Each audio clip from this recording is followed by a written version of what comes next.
Hola, ¿qué tal? Estamos pues en la serie, este es el quinto programa sobre la reforma procesal penal y el tiempo que tiene implementándose en México. Como hemos visto en los programas pasados, hemos estado problematizando distintos aspectos de la reforma. El día de hoy vamos a problematizar el amparo, la relación del amparo con el nuevo proceso penal. Es una cuestión que tiene muchos problemas, digamos, algunos que tienen que ver con la legislación, pero otros que tienen que ver con la práctica cotidiana. Y para problematizar precisamente el día de hoy me acompañan pues tres personas que están completamente inmersas en la práctica jurisdiccional y pues para mí es un gusto primero presentar a José Nieves Luna Castro. Él es magistrado en el segundo circuito con amplia experiencia en la materia penal y sobre todo también especializado en el nuevo sistema de justicia penal. Buenas noches, gracias. También me acompaña la magistrada Mariela Poncevilla. Ella es magistrada en el Tribunal Superior de Justicia del Estado de Querétaro, un tribunal que bueno, tiene fama en el país de ser un tribunal que funciona bien y en general el sistema de justicia penal es especialmente reconocido en el Estado de Querétaro. Así que pues un gusto tenerla, magistrada. Al contrario, muchas gracias por la invitación. Bien. Y también nos acompaña Alejandro Alberto Díaz Cruz. Él es secretario de Estudio y Cuenta en la ponencia del ministro Pardo Rebolledo, Suprema Corte de Justicia de la Nación, pero adicionalmente ya eres juez de control, nada más estás en espera de designación, pero bueno, alguien perfectamente familiarizado también con el sistema. Doctor, buenas noches. Alejandro, bienvenido. Gracias. Pues sin más, vamos a empezar. Vamos a empezar contigo, José. Sí. Uno de los temas claves, digamos, es esta aparente intromisión del amparo, digamos, dentro del proceso ordinario. Intromisión que puede ser muy justificada o en ocasiones, ¿no? Y aquí empezamos con la suspensión, típicamente, ¿no? Me llega una citación para presentarme porque me van a formular una imputación y lo primero que me pasa por la cabeza es ir por mi amparo indirecto, ¿no? Y me presento con mi amparote, deseablemente con mi suspensión y el problema de la suspensión. ¿Cómo estamos ahí? Bien, pues a mí me parece que efectivamente la suspensión es uno de los aspectos donde podemos encontrar hoy por hoy mayor problema entre la continuidad del juicio de amparo y el hacer ágil el nuevo sistema de justicia penal. Me parece que el legislador lo intentó a la suspensión en la nueva ley de amparo darle un tratamiento diferenciado. Tan es así que hay preceptos específicos relativos a la suspensión en materia penal. Todo un capítulo. Todo un capítulo. Pero creo que más allá de la buena intención, hay un defecto que hace necesario armonizar entre ley de amparo y este nuevo sistema. Y me parece que es el que se perdió de vista un detalle. Tradicionalmente, y me voy a remitir a los últimos 30 años, en nuestro país la prisión preventiva era una contragarantía para los fines del proceso, una contragarantía a la libertad caucional y una garantía era la propia prisión preventiva, según los clásicos procesalistas. Y en esas primeras fechas a las que me remito, se hablaba de que la prisión preventiva dependía del término medio aritmético, pero estaba fijado por el legislador, incluso por el constituyente. Luego ya sabías cómo calibrabas, digamos, los lo que le ibas jueces a poner de pena. todos los fueros sabían que si pasaba del término medio aritmético era prisión preventiva. Ajá. Posteriormente se pasó a un modelo parecido, el concepto de grave, delitos graves y no graves, pero seguía siendo desde el legislador. Los jueces no hacíamos más que aplicar esta regla de término medio aritmético primero y después de gravedad o no gravedad. Pero el nuevo sistema se aparta por primera vez de eso. Deja en los jueces la determinación de si una medida cautelar se debe justificar o no, dejando claro al margen, al final, como última ratio, la prisión preventiva. Pero aquí lo novedoso está en que es el juez el que lo determina. De ahí que de entrada podría ser un poquito discutible incluso, pero es un debate aparte, hasta qué punto se justifica que en un precepto constitucional como el 19 siga estableciéndose un pequeño listado de delitos con prisión preventiva oficiosa, porque esto se caracteriza con el modelo tradicional, claro, no con el modelo nuevo. Y además, por lo que entiendo, va en crecimiento, ¿no? No hay quien no trate de presentar una iniciativa para todo, ¿no? Ahí tenemos un exceso. Y sobre eso, déjame poner una pausa ahí, pero eso me gustaría retomarlo y platicarlo, porque le genera muchas presiones a los jueces, claro, presiones innecesarias además, pero perdón. Sí, es que definitivamente ahí es donde yo creo que está este vacío. Al perder de vista que el nuevo modelo tiene una prisión preventiva como medida cautelar justificada, la ley de amparo no la tomó en cuenta. La ley de amparo está hablando de delitos que tengan prisión preventiva oficiosa o que no la tengan.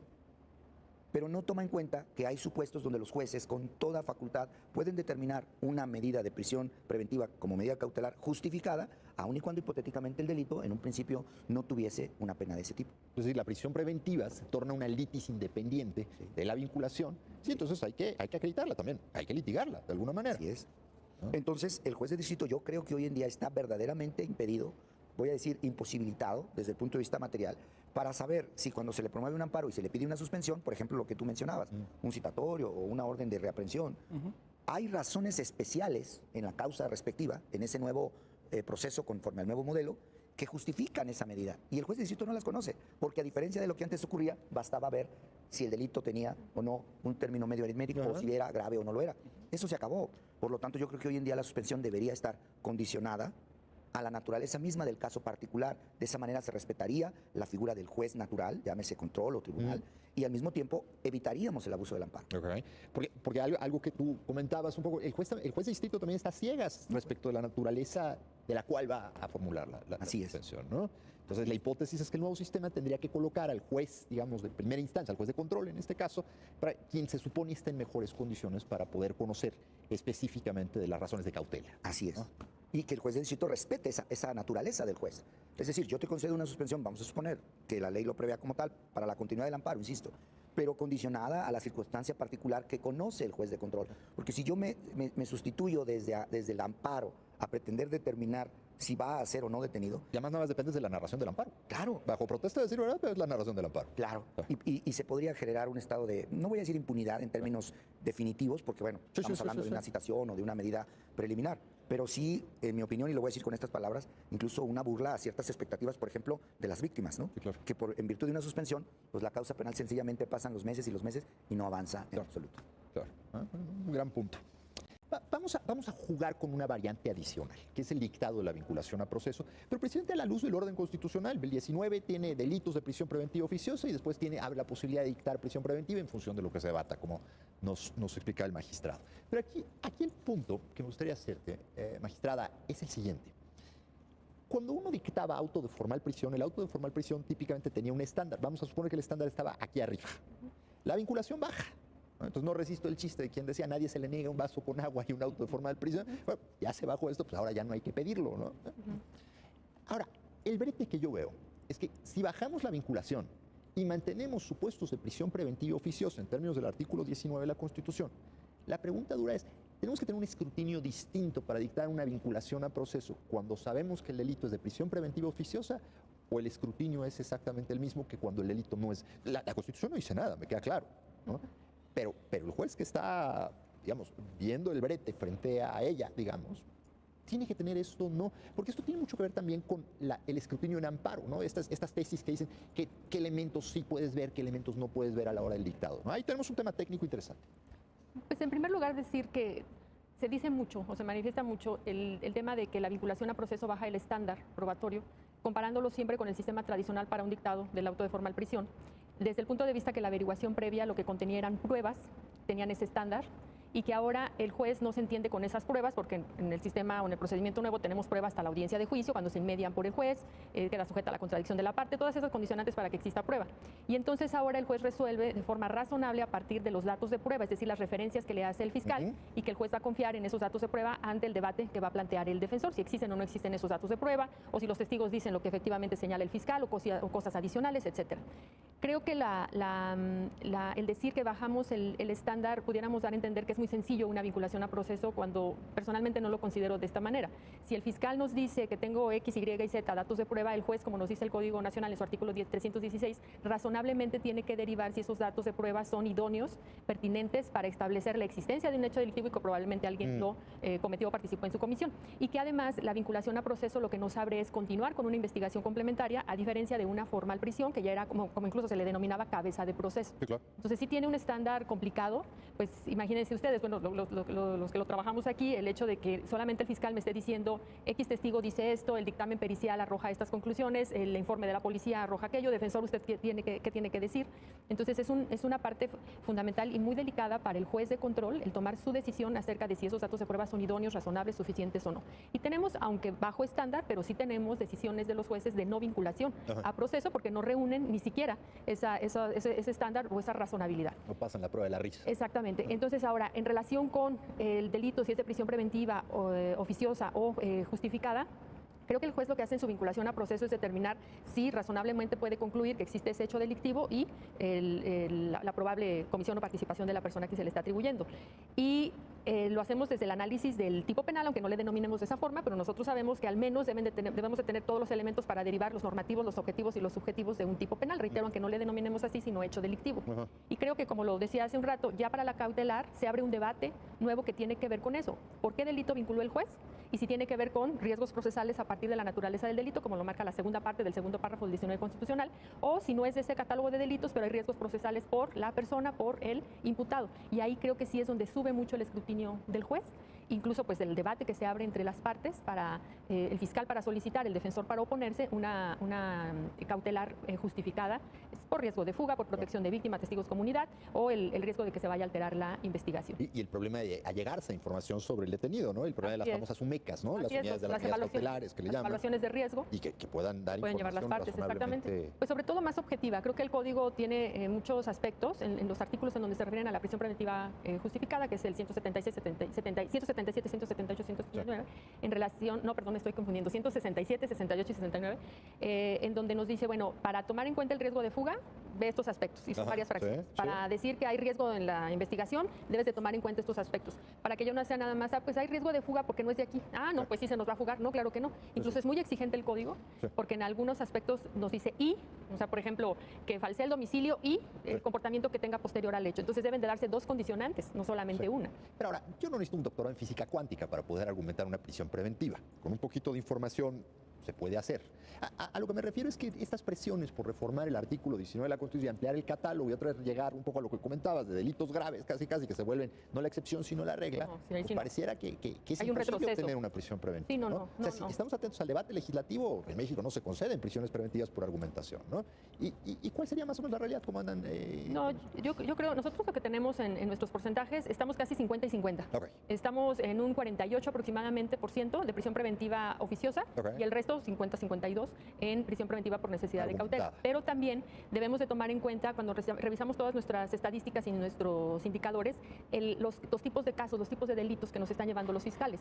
Se está trabajando mucho sobre los mecanismos alternativos de solución de controversias, en donde los fiscales no llevan a los jueces casos que pues no amerita llevarlo con los jueces, ¿no? Unas lesiones leves, unos daños culposos, unas amenazas simples entre a veces problemas vecinales, siempre se canalizan a UMECAS y varias sesiones, pero se logra llegar a una regla. Entonces, lo que sí nos está llegando a nosotros, hablando en el caso de Querétaro, pues son delitos que no van a mecanismos alternativos por disposición expresa del código, por ejemplo, posesión simple de narcótico, pues, por supuesto que nunca siempre tiene que llegar con los jueces, o los delitos que se cometen con medios, medios violentos como armas de fuego o arma blanca. Un robo, por ejemplo, en Querétaro tenemos mucho robo, pudiéramos llamarle de poca monta, pero saca un cuchillo, una navaja, un arma blanca, un arma de fuego, y ese caso lo llevan los fiscales a los jueces. Entonces, tomando en cuenta el tipo de delitos o las circunstancias bajo las cuales se cometen los delitos, se justifica este porcentaje que nosotros tenemos. Y sí es un tema que tenemos que fortalecer capacidades tanto de fiscales como de los jueces para entender adecuadamente esto.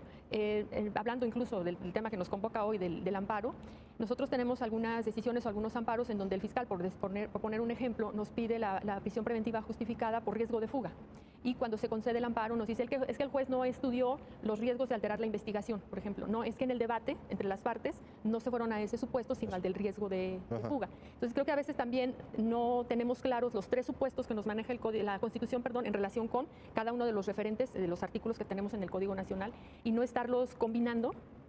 Si no tenemos eso claro, si yo soy fiscal para pedírselo al juez, o si yo soy el juez para concederlo, o el defensor para oponerme, o el juez de amparo para estar revisando esas cuestiones, sí podemos llegar a tener problemas. Cuadritos para... ¿Sí? O si tenemos de plano una deficiente argumentación, o no tiene un solo dato de prueba objetivo el fiscal de dónde derivar, y entonces el juez dice, oye, esto es subjetivo, tú crees que se te va a fugar porque es tu presentimiento, pero yo no trabajo con presentimientos, entonces ahí es donde se niegan la prisión preventiva por necesidad de cautela. Pero creo que el juez debe tener y tiene una responsabilidad social muy alta, y en esta protección de víctimas y de comunidad es donde también él tiene que tomar sus decisiones a partir de los elementos que le lleguen las partes, por supuesto. Pero sí, efectivamente, la solución no es aumentar catálogo de delitos del 19 constitucional. Eso va totalmente en contra del espíritu, de la naturaleza del sistema, y creo que es fortalecer capacidades en fiscales, jueces, defensores, para adecuadas argumentaciones, tener claridad en cada uno de los supuestos, qué necesito llevarle al juez, qué le necesito demostrar para que el juez me lo conceda. Sí, y eso es todo un tema, ¿no? Ahora, en esta fase inicial otra vez, la Corte pues, finalmente termina resolviendo contradicciones, resolviendo muchas cosas. Aquí, lo que me interesaría mucho, Alejandro, es que nos puedas platicar más o menos cómo están los criterios, por dónde va la línea. Platicábamos antes de empezar este criterio de la citación, ¿no? La procedencia del amparo contra citación. Había un criterio por ahí que decía, bueno, podemos entender que procede el amparo y bueno, ¿cómo estamos? Así es. Bueno, antes que nada, muchas gracias por la invitación. En el contexto justo del nuevo sistema de justicia penal en su interacción con el juicio de amparo, se han emitido distintos criterios por parte de la Suprema Corte de Justicia de la Nación. A propósito del tema que comentaba, cuando resuelve la contradicción de tesis 93/2013, sienta el primer precedente o criterio sobre la procedencia del amparo en contra de este acto denominado citación para audiencia inicial, para formular la imputación. Entendiéndolo como un acto de molestia. Entendiendo como un acto de molestia y como una de las 3 formas que actualmente, por ejemplo, el Código Nacional establece como uno de los 3 supuestos o formas de conducir al imputado a la audiencia inicial. Y a la audiencia inicial para que te formulen imputación, nada Para más. que le formulen imputación, es decir, para que le hagan saber cuáles son los hechos por los cuales esta persona está siendo investigado, qué datos o medios de prueba cuenta el Ministerio Público para realizar esta actividad y cuál es la calificación jurídica, es decir, cuál es el delito que posiblemente se cometió o se está cometiendo, ¿no? Déjame detenerte aquí, Alejandro. Tenemos que ir a pausa. De acuerdo. Y regresando a la pausa, me gustaría que nos platiques en qué cambia, cómo evoluciona el criterio jurisprudencial ahí y después empezamos a problematizar algunos otros que tú tienes muy claritos. Y ahora regresamos.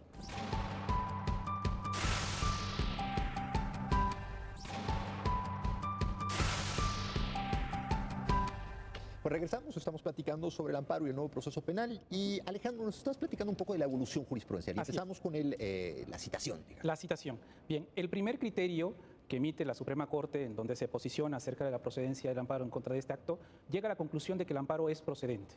Y los argumentos que da para justificar esta conclusión es que se trata de un acto de imposible reparación. Y para justificar esta idea de imposible reparación, señala que esta citación coloca al quejoso en una situación de ineludible obediencia y que por esa razón, como no tiene margen de actuación, el quejoso es procedente del juicio de amparo. Podríamos decir que todavía es una tesis, digamos, muy de transición. Muy de transición, de hecho. De ideas de auto de formal prisión. Así es. De hecho, recientemente, hace no más de 3 semanas, se resolvió la contradicción de tesis 141/2018, en donde la primera sala replantea el criterio. ¿Y cuáles son los factores que toma en cuenta para replantear el criterio? Básicamente son 3 o podemos resumirlos en 3. Primero, destaca que este criterio inicial se emite en 2013, cuando todavía el sistema no estaba implementado en todo el país.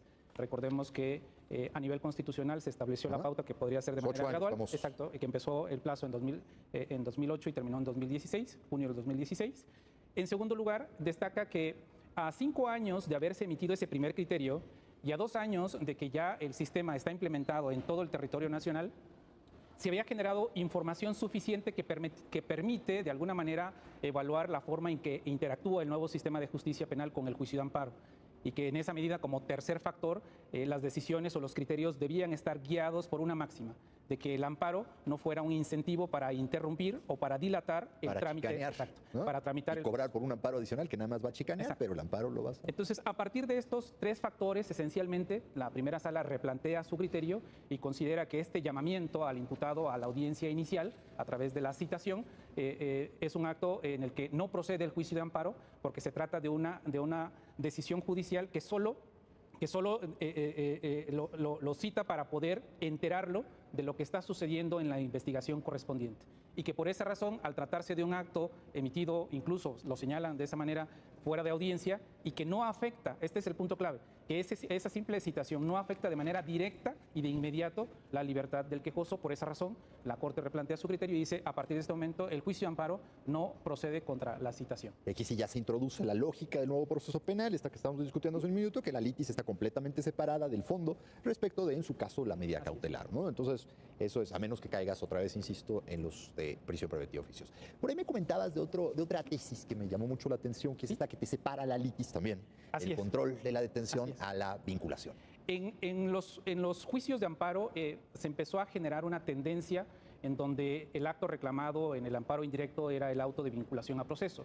Pero a la hora de resolver el juicio, el juez de amparo no solamente centraba la litis a la vinculación, sin que el quejoso lo señalara en su demanda de amparo, es decir, sin que reclamara la legalidad de la detención, el juez de amparo justificaba abordar ese tema la suplencia, digamos. En suplencia de la queja deficiente, con el argumento de que los datos o medios de prueba que sirven para evaluar la constitucionalidad del acto que sí se reclamó, que es la vinculación a proceso, una flagrancia, pues tienen estrecha conexión y que no los puedes separar. Sí. Y entonces la idea del juez de amparo era, bueno, aunque no me lo hayas reclamado, por esta estrecha vinculación, yo tengo la facultad, a través de la suplencia de la queja, de abordar no solamente el examen constitucional de la vinculación a proceso, sino que previamente voy a analizar la legalidad de la detención, porque si yo concluyo que la detención es ilegal, la consecuencia necesaria o inevitable es anular los datos o medios de prueba exclusión de prueba, que se hayan recabado, y eso impacta ineludiblemente en la vinculación a proceso.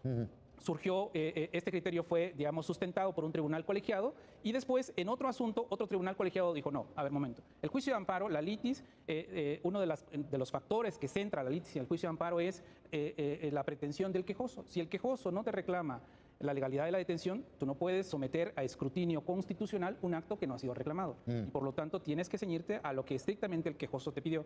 Se traba la contradicción de criterios. Que aquí además vemos, me parece algo interesante dentro del Poder Judicial Federal, que son las escuelas de suplencia, ¿no? Exacto. Cómo te compran una línea de suplencia por un lado, otra línea de suplencia, o incluso a veces el tipo de caso te va a decir qué tipo de suplencia, ¿no? Y frente a este contexto, frente a estos dos criterios, uno que sustenta que solo debe limitarse la litis al juicio de amparo al acto que ha sido reclamado por el quejoso, y por otro lado que un tribunal colegiado que sustenta que, a pesar de que no se lo reclamen por la estrecha vinculación que tiene con la vinculación a proceso, a través de la suplencia puede analizar la legalidad de la detención, es como se genera la contradicción de tesis, y la Corte entonces tiene que entrar como tribunal para dilucidar esta contradicción, y llega a la conclusión de que para poder examinar la regularidad constitucional de este acto, de esta legalidad de la detención, es necesario que el quejoso lo señale como acto reclamado.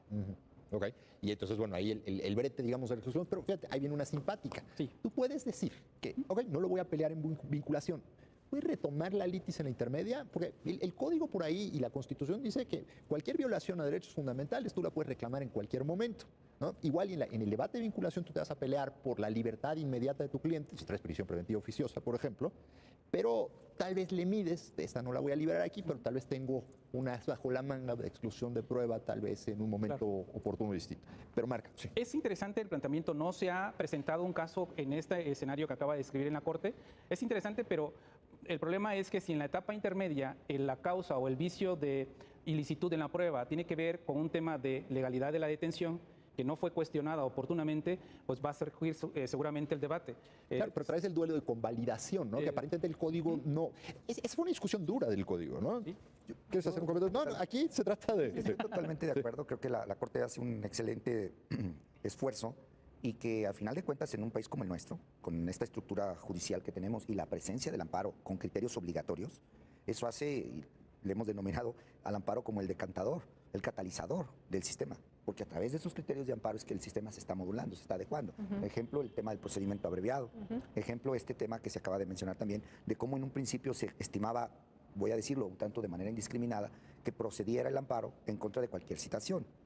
Desde octubre de 2017 en el tribunal, en el segundo circuito, nosotros habíamos emitido por ahí un criterio de improcedencia del amparo contra la citación y sobre todo contra algunos actos reclamados respecto de la simple petición del Ministerio Público. Es decir, hay quejosos que acuden al amparo contra la pretensión del Ministerio Público de mandarme citar, ¿no? Pues todo eso en un momento en algunos tribunales fue declarándose como improcedente, y a mí me parece muy importante que la Corte formalice estos criterios con el peso que tiene en cuanto a obligatoriedad. Ahora, el tema del control. A mí me parece que es importante en todo. O sea, este sistema va a funcionar y el amparo puede funcionar simultánea y paralelamente en la medida que tengamos muy claras sus diferencias naturales, su esencia totalmente distintiva. El proceso penal en México debe depender de la judicatura ordinaria, de los jueces penales de fuero común o fuero federal. El amparo es un análisis estricto de constitucionalidad.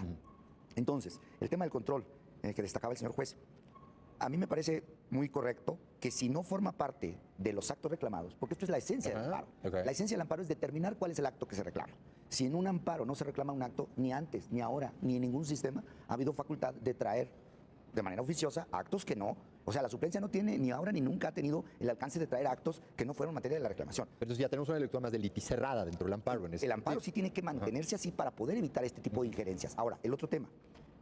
En nuestra opinión, el que no forme parte de los actos reclamados y por lo tanto no haya un pronunciamiento respecto de la constitucionalidad de la calificación del control, no significa que no se pueda analizar en el amparo contra la vinculación la valoración de la prueba, que son cosas diferentes. Sí, claro. La prueba tiene su fase de incorporación, desahogo y valoración. Y este mismo tema es indispensable para determinar la procedencia del amparo, por ejemplo, respecto de la no admisión de pruebas o la admisión de pruebas de la contraria.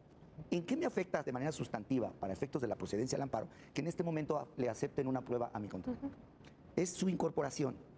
Vendrá su desahogo. ¿Cuándo es cuando realmente puede afectar un derecho sustantivo? cuando Ya en el juicio oral. se valore, Ajá. porque tenemos que seguir esta idea de darle al juez natural el papel que le corresponde. ¿Por qué suponer que el juez natural no va a descalificar puntualmente esas pruebas mal habidas? Ajá. ¿Me explico? Es una especie de presunción de que se requiere el amparo para todo. Y no es verdad. En el momento procesal oportuno, la sala en apelación o el propio juez de instancia de juicio oral o tribunal, como sea, según el caso, General control, digamos. puede decir, en ejercicio de un control constitucional y siguiendo los criterios perfectamente determinados de la Suprema Corte, esta es una prueba ilícita Ajá. y yo la excluyo. Ok. ¿En dónde trasciende la afectación? Sí, sí, sí. ¿Por qué querer Ya, precipitar claro, el amparo? ¿para qué ir hasta allá? Lo mismo pasa con el Completamente control. de acuerdo. No me impide a mí, creo yo como abogado, que el hecho de que no reclame como acto el control, eso ya no se va a modificar. Ajá. Como acto, no se va a conceder un amparo para que se declare la ilegalidad de la detención. Claro, no se va a ir a su casa. Pero eso no significa Ajá. que en la vinculación o en una etapa futura el tribunal no pueda decir esta prueba proviene de la ilicitud. Claro. Para efectos de la nueva etapa procesal. Sin de la que generar se está esa idea de convalidación. A ver, vamos a regresar a otra tesis de la Corte que creo que juega mucho con esta idea que nos estás marcando. Dejemos que la jurisdicción. Y aquí, primero, me gustaría que tú nos platicaras un poquito del contexto, Alejandro, y que Sí. nos dieras esa imagen. Esta que, donde la Corte rompe una línea que había sido tradicional para el Poder Judicial Federal hasta 2009. En 2009 se dice el amparo directo puede irse, si es necesario, hasta la averiguación previa, ¿no? Y de 2009 a 2018, más o menos, 9 años, tuvimos un criterio estandarizado, que tú sabías que en amparo directo pues, podías alegar ese tipo de cosas. Y ahora otra vez la Corte nos está diciendo que el amparo directo, al menos para el nuevo proceso, es juicio oral, es tu duelo. Así es.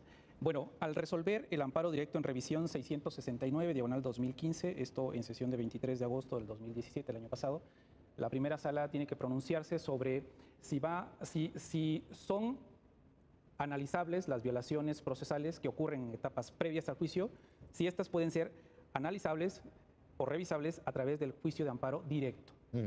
En el caso concreto, se trataba de una persona que alegaba haber sido torturada después de practicada la detención y que a raíz de estos actos alegaba que se le había sembrado el arma con la que supuestamente había matado a la persona por la cual fue sentenciada a 11 años de prisión.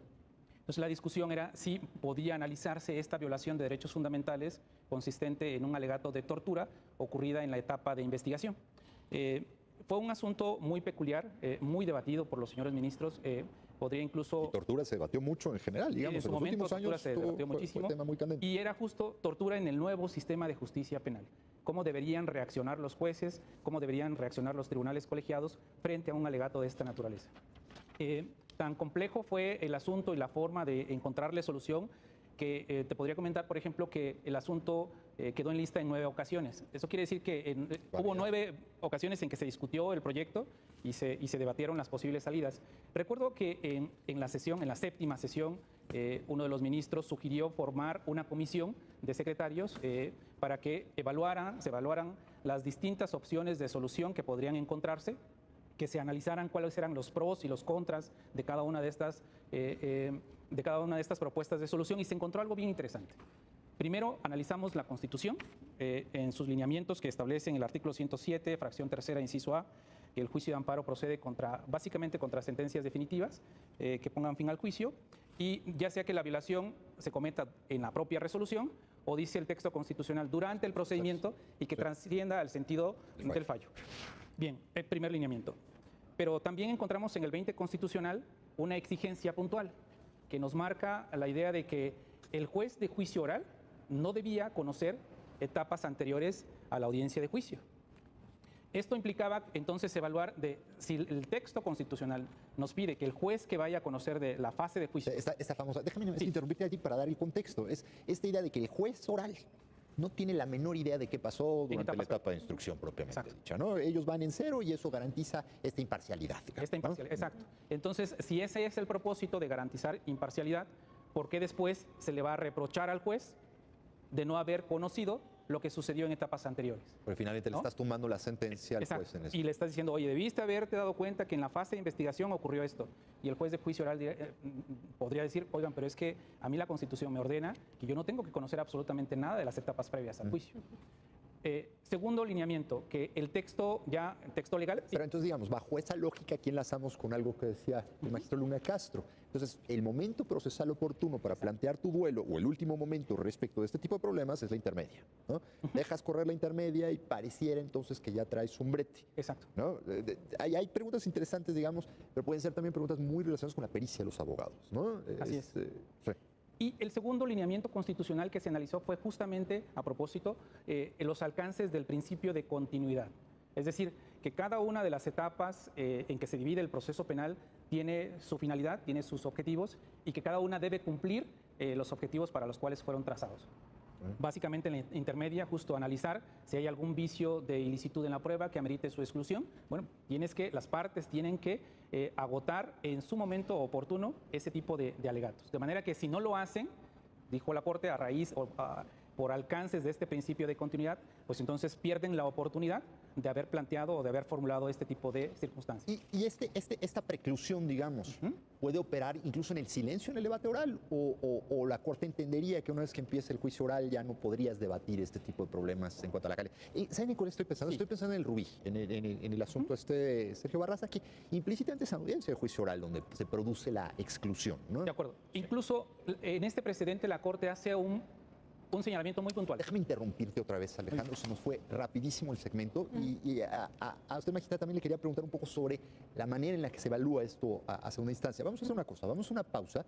Regresamos, le pido a Alejandro que nos responda a esto y después sigo con la dinámica, porque aquí vamos a mezclar un poquito tanto jurisprudencia nacional como jurisprudencia interamericana en cuanto a valoración o la segunda instancia propiamente y en su caso el amparo, ¿no? Muy bien. Entonces ahora regresamos.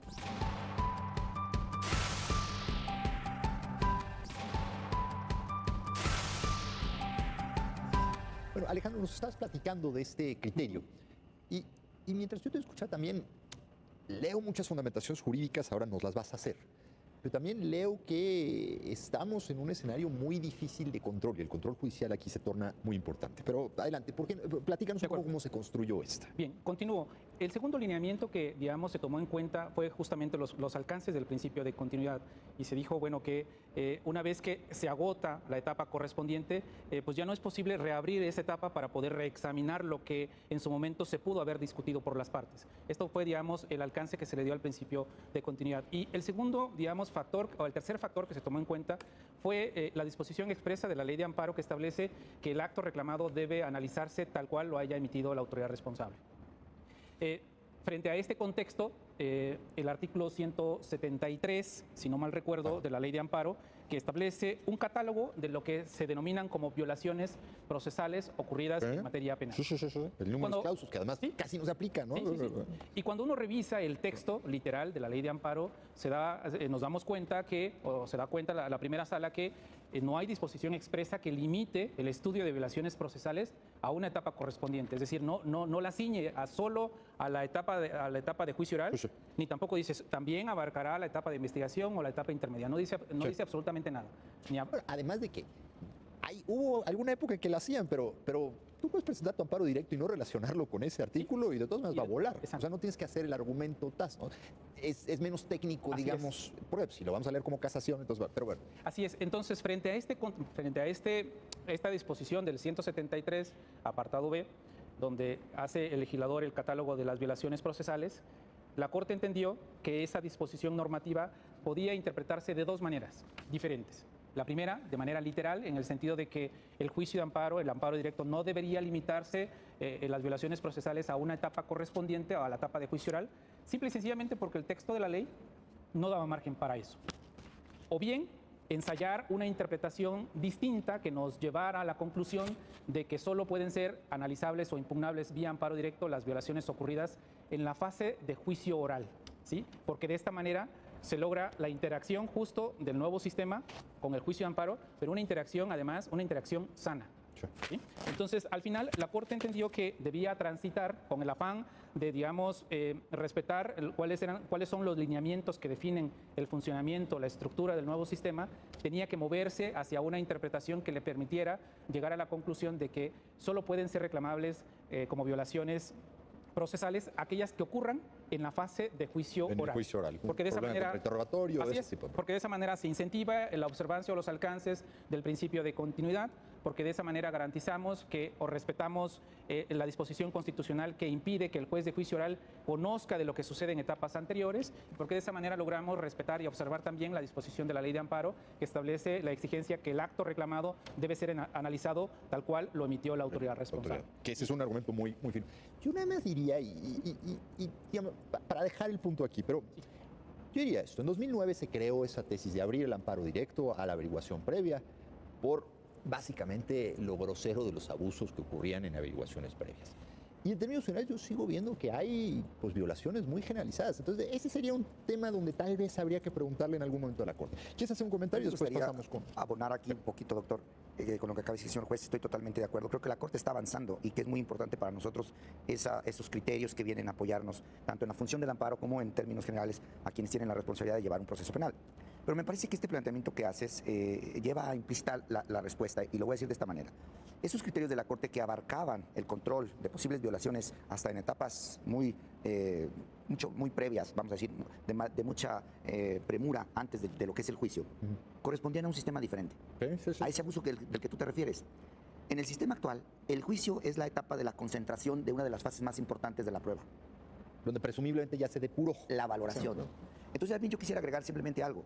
El hecho de que el hecho del criterio de la Corte, es una interpretación, espero no estar equivocado, el hecho de que las posibles violaciones procesales se analicen a la luz de lo que ocurre en el juicio, no significa que no pueda abarcarse una violación de origen anterior en términos de su valoración. Okay. Son dos cosas diferentes. Okay. O sea, en la etapa de juicio oral, el juez puede tener frente a sí a un testigo que declara de manera contradictoria y que de alguna manera este juez juzga lo que se está desahogando en juicio, pero a la luz de toda una secuela de más amplio de la capacidad de contrainterrogatorio y de la facultad de todo lo que representa juzgar a ese juez, a ese que está juzgando. Entonces, si en esa valoración el juez indebidamente le da valor, por ejemplo, a una prueba obtenida de manera ilícita, de manera arbitrariamente ilícita, mediante tortura, mediante una detención exageradamente prolongada, etcétera, etcétera, eso no impide que en un amparo se pudiera decir, excepcionalmente también, esto creo que es muy importante, el amparo debe ser excepcional. Sí, claro. Y estos criterios nos llevan cada vez más a que se encuentre sustancia más que mera forma. De manera que si en ese amparo, por ejemplo, se advirtiera que en el juicio el juez incurre en una violación, al momento de valorar una prueba obtenida en una de sus fases previas de incorporación de manera ilícita, la reposición eventual es en el juicio. Pero no significa que no pueda tener una sustancia vinculada con una fase anterior. No, y creo que la lógica del punto aquí es un poco también, dejemos que las fases procesales concluyan. Claro. De acuerdo. ¿No? O sea, las fases procesales tienen una razón de ser, concluyámoslas. Porque bueno, en electoral ya ven que un poco está la discusión también, ahora se puede abrir demás, y creo que ahí hay un tema, ¿no? Pero déjame cambiar el punto, porque nos queda poco tiempo. Y no quiero que termine este programa sin hablar de esto. La Corte Interamericana de Derechos Humanos ha dicho desde el Herrero Ulloa y ahora el Norín Catimán que la segunda instancia tiene que ser segunda instancia. No es una casación, no, es una segunda instancia. Pero eso implica que ustedes, magistrados de segunda instancia, tienen que ver, pues básicamente, videos de la audiencia de juicio oral para poder... ¿Cómo funciona esto? ¿Tenemos problemas con la inmediación? ¿No tenemos? ¿Es fluido esto? ¿Es ahora, pues voy a comer palomitas y ver la tele un rato viendo juicios? ¿Cómo funciona? No, para nada. Es altamente, tiene un grado de dificultad altísimo la apelación y bueno, también el amparo, por supuesto, cuando ya estamos revisando el juicio o la sentencia derivada de juicio oral.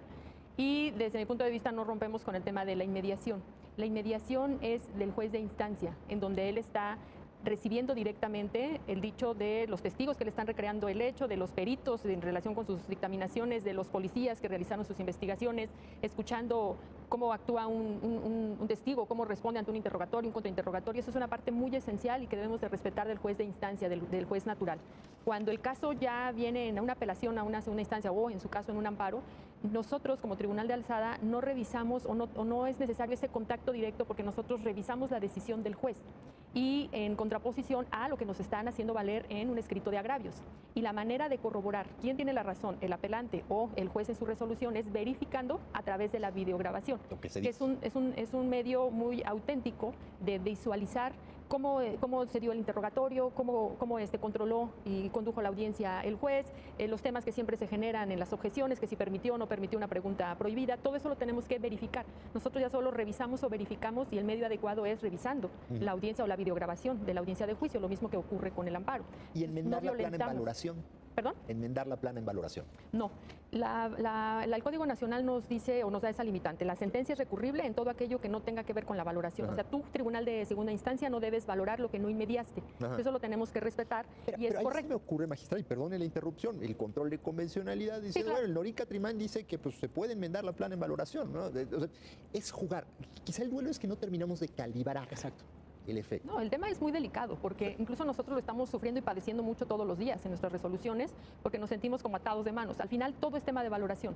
Si bien es cierto, parece que tenemos casación, aunque se llama apelación, porque revisamos solo juicio de derecho, aplicación de la ley inexactamente porque no se acreditó esto. Bueno, pero eso implica ir a revisar a los testigos, ver cómo los valoró el juez, determinar si fue correcta o no fue correcta la valoración. Y todo nos lleva a un tema de valoración. Para dar un hecho por probado necesitamos valorar. Y si el hecho se da por probado, pues entonces se subsume en la norma, el ejercicio de la tipicidad. Entonces forzosamente tenemos que estar valorando. Y como le comentaba, es un ejercicio muy difícil el que nos estamos enfrentando nosotros y que incluso estamos esperando la decisión de la Corte porque ya está la contradicción generada en torno a si debemos entrar a una valoración de pruebas o no debemos entrar a una valoración de pruebas en torno a lo que nos prohíbe el Código Nacional. Nosotros lo que hacemos es, y el trabajo que yo realizo en mi ponencia es revisar, aunque también creo que lleva implícito una valoración, pero revisar las razones que da el juez en su valoración.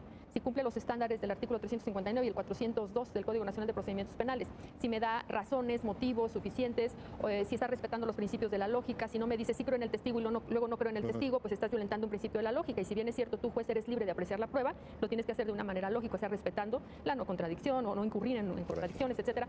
Y a partir de ahí realizamos algunas, pues, ¿qué será? Mejoras o componemos, porque el justiciable es lo que quiere y por eso está yendo a la apelación. No debemos, el duelo, ¿no? No debemos de ver la apelación como un requisito nada más para agotar definitividad y entonces que se vayan al amparo. Sí. Creo que ese es el gran problema que estamos teniendo ahorita. Estamos haciendo esos ejercicios pues más desde el punto de vista argumentativo y además los apelantes no hacen una apelaciones acorde a lo que nos dice ahora el código y siempre se van sobre valoración. Es que los testigos se contradicen, es que el juez le dio valor aunque se están contradiciendo.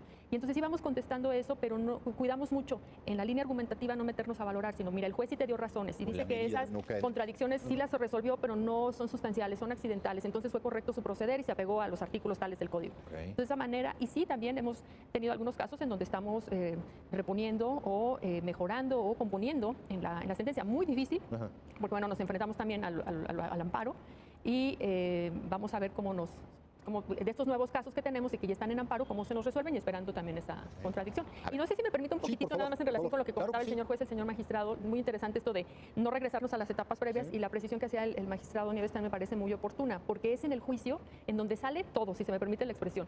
Incluso es el momento idóneo para que una defensa pueda demostrar que hubo un exceso por parte del personal ministerial o de la fiscalía. Por ejemplo, un cateo. Y el juez ordenó el cateo y entonces estoy alegando el cateo y dice el juez de control, oye, pues si lo ordenó un juez, ¿de dónde viene la ilegalidad del acto? Oye, es que exclúyemelo en intermedia, pero si lo ordenó un juez, es un cateo, o sea, no se metió el fiscal a la casa sin permiso. Pero en el juicio es en donde podemos interrogar al policía y contrainterrogarlo, a los testigos, cómo entraron, a qué hora entraron.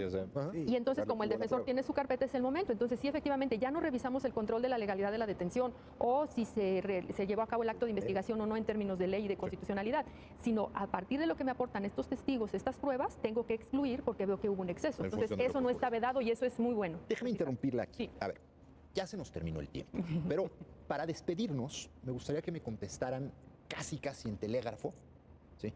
¿Necesitamos modificar la ley de amparo? ¿Nos basta con jurisprudencia o para dónde vamos? Yo creo que hay aspectos que ameritarían cierta reforma, pero que es muy valiosa e importante el que los criterios vayan encauzándose por la mejor vía posible. Alejandro. Sin duda, lo ideal, en el plano ideal, sería ajustes legislativos que, las disposiciones de la ley de amparo tengan plena conciencia de la forma en que opera el nuevo sistema. Eso sería lo ideal. La recepción, digamos. Así es, pero ante la imposibilidad de que eso suceda en corto tiempo, me parece que a mí siempre la interpretación y la argumentación jurídica estará al servicio del juez, en este caso del juez constitucional, para ir moldeando los criterios, respetando los alcances constitucionales del nuevo sistema de justicia penal y también los alcances del juicio de amparo para que sea justo una interacción armónica, sistemática. Magistrado. Yo igual coincido, sí, me parece que deben existir algunas reformas a la ley de amparo, creo que también debe acotarse a qué actos se llevan al juicio de amparo o será procedente el juicio de amparo. El tema es dejar de estar comparando o de estar visualizando el procedimiento acusatorio y oral en relación con el sistema tradicional que teníamos antes. Ahí me parece que están las grandes diferencias y para no esperar una reforma legislativa que puede ser muy tardada, en la adecuada comprensión de las normas constitucionales creo que tenemos la solución y en el fortalecer las capacidades de los juzgadores, de los fiscales, de los defensores, de todos por supuesto, para tener esa armonización y que el juicio de amparo no pierda su esencia, que el juicio de amparo sea eso, amparar y proteger a una persona frente a un acto abusivo de la autoridad, un acto excesivo que está fuera de la legal, un acto arbitrario y no estar, como decía hace un rato el magistrado Nieves, estar concediendo o que todo se vaya al amparo y estar concediéndolo por cualquier cuestión. Realmente hay una violación de la autoridad.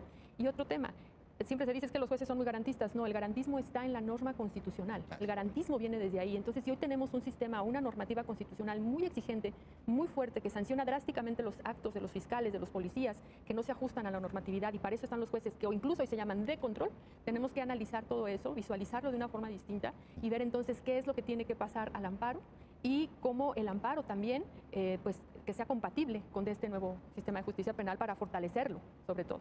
Pues con estos puntos, yo voy a decir nada más una cosa. Creo que una de las reflexiones a las que llegamos es que el amparo debe ser más que regla, debe ser excepción en el nuevo sistema de justicia penal. Les agradezco mucho a los tres, ha sido un programa interesante y sobre todo a ustedes por su atención. Muchas gracias. Muchas gracias. Gracias.